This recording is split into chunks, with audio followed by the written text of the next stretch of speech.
For a long time now, the shooter market has been flooded with a mix of modern-era campaigns and near-future sci-fi firefights.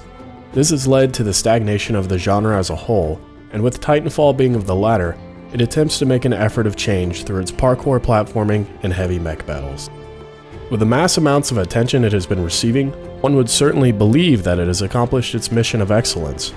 Or was the whole thing foobar from the start? Eject!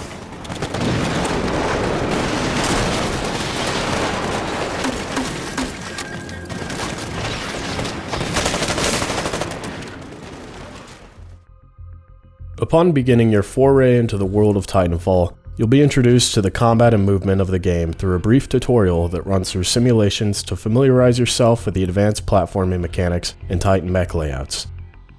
The controls manage to be solid, making wall running and double jumping a simple affair. Once the initial briefing is over, the meat of the game is available through a multiplayer campaign and a suite of multiplayer features.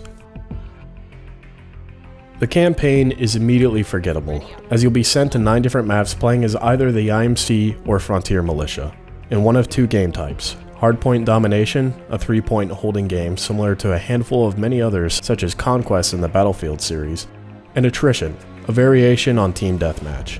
This is all held together by some sort of story that involves a bunch of racially different characters screaming at you while you play what is otherwise a normal multiplayer match.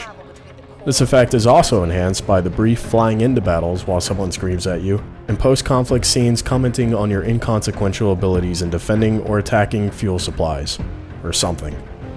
Needless to say, the story is immediately forgettable and serves as a brilliant Alzheimer's simulator, as you'll have no idea what you're doing in context to the narrative, as it's happening throughout constant multiplayer matches, offering little more than an annoying distraction.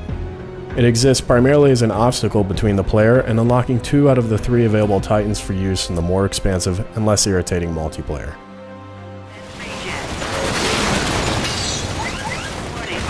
Reactor overload. Eject.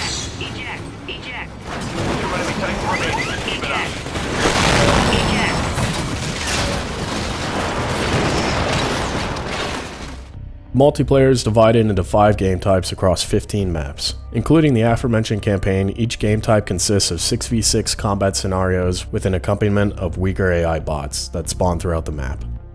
The bots in general pose absolutely no challenge outside of being a distraction from actual threats.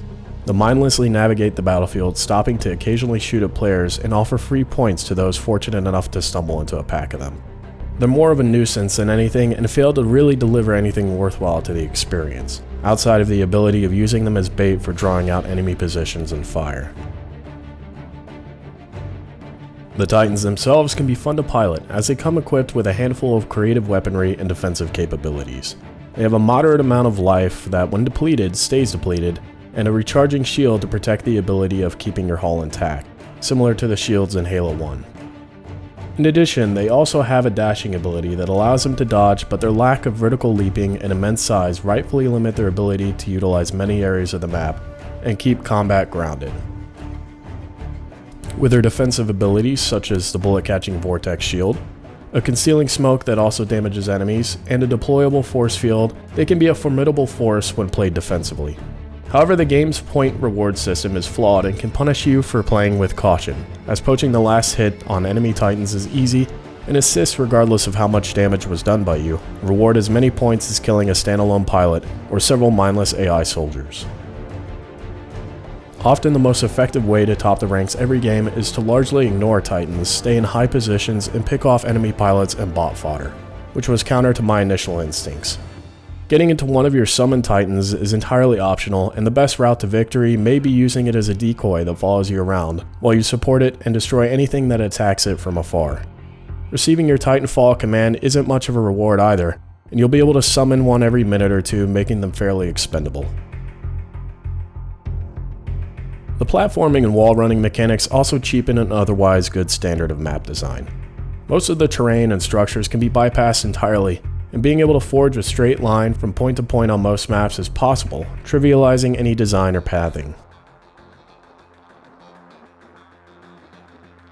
As you level, you'll unlock a dozen or so primary weapons, sidearms, and anti-Titan weapons for your pilot, but I found myself switching back to the starting weapons as they offer great balance depending on how you play, and found most of the people online doing the same.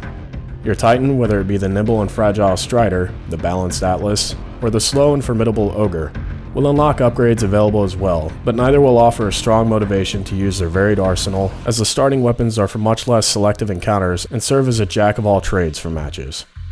For example, while the slow-firing small-clip plasma railgun might be ideal for picking off enemy Titans, you'd be better off with the initial chain gun against the nimble pilots, while still doing a fair amount of damage to Titans.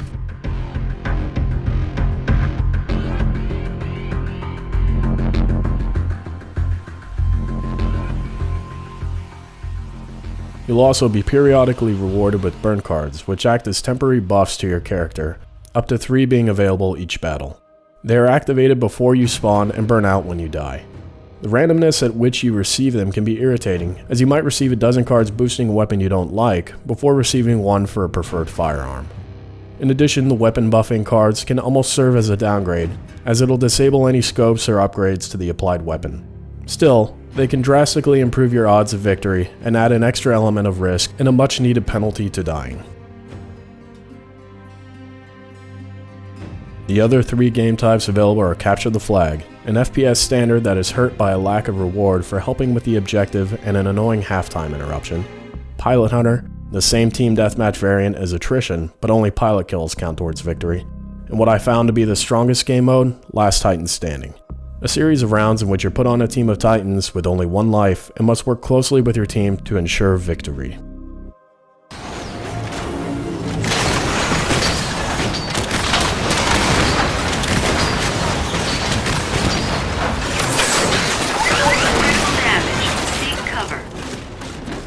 While Titanfall does manage to introduce some new ideas into an oversaturated genre, it doesn't necessarily do it well.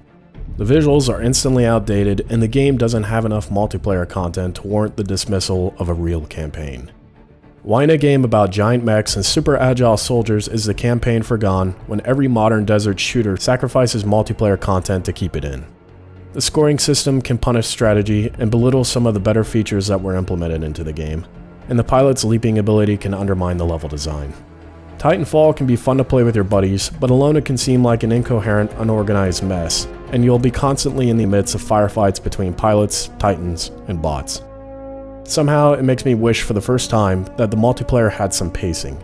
It's just jump in and then shoot some more. If you die, who cares, just spawn in a few seconds later, or maybe even come in as a Titan and get ready to shoot at everything moving again, mostly regardless of the game type. This can be mitigated with a team effort and establishing fronts, but don't expect that when lone wolfing it with random players. Sadly, I had more fun with a recent Plants vs. Zombies Garden Warfare game, launched 2 weeks prior to this by the same publisher for a cheaper price, and it was entirely overlooked by most people in anticipation of Titanfall. If you have 5 pals that want to suit up in 20-foot mechs and hoof it out online, check it out. If you want something that feels fresh and new that offers a more paced tactical approach, look elsewhere.